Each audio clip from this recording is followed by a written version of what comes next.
All right, in this short video, I'm gonna show you how to execute a squat properly. I'm gonna first show you the start position and then some common errors we see.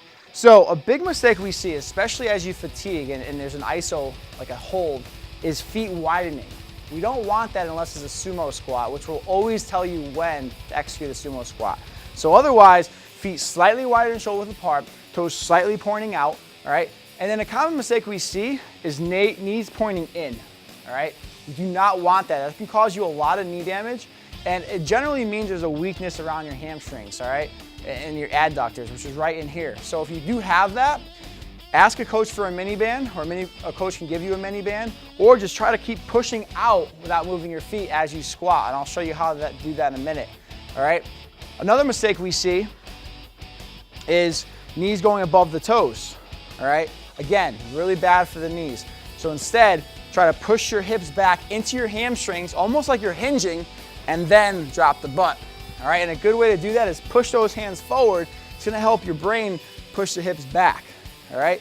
The third one is your chest collapsing.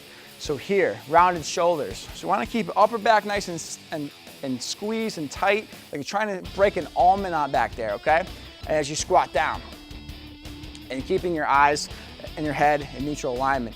So when you squat, feet slightly wider and shoulder width apart, I want you to push your knees open, not your feet.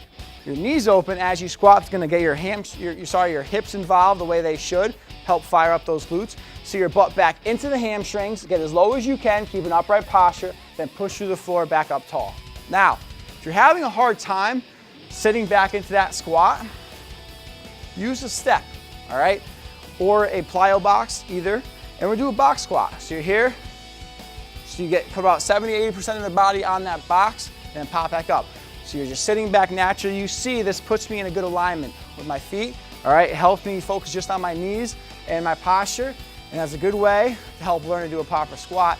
You can always practice at home with a chair that's stable to hold your body weight, so nothing that's like on wheels, and from there, just focus on those key points, you'll be good to go.